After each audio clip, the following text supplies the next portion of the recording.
लेकिन आप थाने में, ब्लॉक में, स्कूल में, कॉलेजों में आप सीसी कैमरा लगवाए हैं।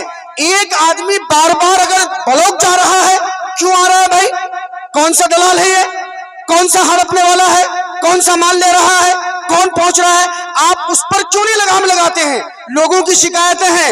एक आदमी एमएलए साहब रो दिया जाके नाव पर मुझसे कि मौलाना क्या बताएंगे, वो जो कर्मचारी है 10,000 रुपये मांग रहा है एक केवाला को मोटिवेशन करने का।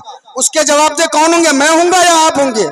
इसलिए एमएलए साहब मैं आपसे कहना चाहूंगा, लोगों का रोना जब देखते हैं तो मैं यही कहने पर, चूंकि हमने आपका सपोर्ट किया है, आज मुझे सुनना पड़ रहा है होगा कि अमीरुल मोमिनीन आपको तो हम लोग सादिक और अमीन समझते हैं, लेकिन यमनी चादरें जो कल बटी थी वो सबके हिस्से में एक एक थी। आपका इतना कद दराज और आपका कुर्ता बना है, लगता है आपने अपने हिस्से से ज्यादा ली है। सवाल कितना अहम था और माहौल अमीरुल मोमिनीन बादशाह से ज्यादा ताकतवर। और प्यारे आका सल्लल्लाहु अलैहि वसल्लम ने कहा कि अगर मेरे बाद नबूवत का दर्जा खुला रहता तो उमर नबी होते। जिसके इस्लाम में शामिल होने के लिए अल्लाह के रसूल ने दुआएं मांगी, उस जाते बाबरकत से सवाल किया जाता है। और महफिल में किसी की हिम्मत नहीं कि कोई टोके कि क्यों टोकने जा रहे हो अमीरुल मोमिनीन को। कहा बेटा इब्न उमर हो? कहा कि हाँ अब्बा जान। कहा बेटा तुम ही अच्छा जवाब दे सकते हो। कहा कि अच्छा। खड़े हुए और कहा मेरे भाई आपने अब्बा पर जो इल्जाम लगाया है बिल्कुल दुरुस्त है। मेरे हिस्से में भी एक चादर बनी थी और अब्बा के कुर्ते पे पैवल लगे थे। मेरी गैरत ने मुझे तकाजा किया, मैंने अपने हिस्से की चादर अब्बा को दी जिससे कुर्ता बना है। महफिल में होते लोग हमारी तरह तो कहते कि मुंह पर तमाचा पड़ा, लेकिन किसी सहाबी की मजाल नहीं थी। अगर हम होते तो कहते कि मौलाना ऐसी बात कह रहे हैं, ऐसा ऐसा बताता हूं। लेकिन हजरत अमीरुल मोमिनीन ने उस सहाबी को जो पीछे थे और बुलाया और उसके पीठ पर हाथ रखा, कहा शाबाश मेरे भाई, ऐसे लोग जिस जमात में होंगे वो जमात कभी गुमराह नहीं होगी। मैं मुबारकबाद देखता हूं मौलाना नामान साहब को कि मौलाना नामानी साहब आप जैसे लोग आलिम अगर महफिल में होंगे तो यकीनन है कि आपके नुमाइंदों को भटकने और बहकने से बचा सकते हैं आप। मैं आपसे कह देता हूं कि मैंने हाफिजों को कोई नसीहत नहीं की है। मैंने जो कुछ भी कहा है आका सल्लल्लाहु अलैहि वसल्लम के हदीस के हवाले से कहा है कि कुरान का याद करना, उसको समझना, उसके हलाल को हलाल, उसके हराम को हराम मानना, उसके लिए फजीलत है।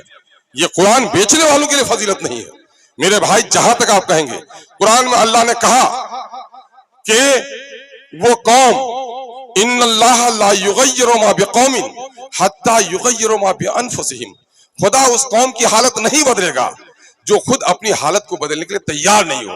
यहाँ बहुत लोग गवाह होंगे, मैं ब्लॉक में बैठा हूं, हाथ उठाया हूं मुखिया और समिति का कि उठाओ हाथ कि ये जो कोटा का माल आता है ये गरीबों का, यतीमों का, बेवाओं का माल है। अगर इससे हम हिस्सा लेंगे तो मेरे बाल बच्चे भी कल भिखमंगे पैदा होंगे। जाके अभी भी देख लीजिए, खबर में मौजूद है। और मैंने रौटा में एक जगह, आपका मजगमा हाट पर, और दूसरा मामला या मछट्टा में, 2 जगह जाकर कोटा में मैं खड़ा हुआ और कहा 4.5 किलो नहीं 5 किलो से 1 छटा कम नहीं दे। अगर तुमको देता है, कम देता है, हमको फोन करो, मैं उसका इलाज कराता हूं। आपको सुनकर हैरत होगी कि 34,000 कार्ड है रौटा में और 52,000 कार्ड है आपका अमोर में। मैंने लिख के दिया यहां से मंत्री तक को कि आधा किलो जो वजन लिया जाता है, जानते हो उसकी कीमत कितनी होगी? 1,000-2,000 होगी ना? नहीं मेरे भाई, 90 लाख रुपया, 80 लाख रुपए एक महीना में सिर्फ आधा किलो चावल की कीमत जा रही है। 90 लाख रुपया एक महीने में।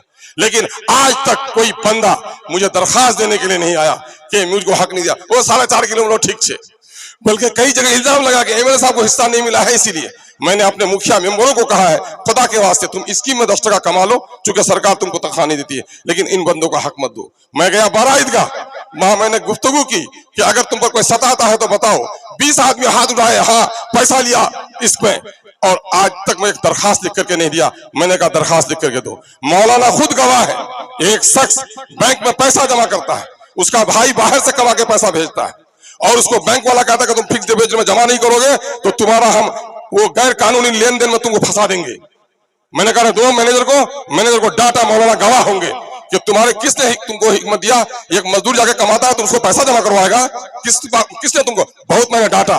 उसके बाद जब मैंने उसके कहा कि रेमिया तुम्हारा काम, बोले हाँ हो रहा है, मैंने एक दरखास्त लिख करके दो, मैंने डीएम तक शिकायत कर दी, मैंने लीड बैंक मैनेजर है शिकायत कर दी। उसने कहा विधायक जी उस शख्स का एक दरखास्त भिजवा दीजिए। मौलाना गवाह है कि मैंने मौलाना से पैरवी करवाई कि मौलाना एक दरखास्त दिलवा दीजिए, लेकिन दरखास्त देने के लिए तैयार नहीं हुआ।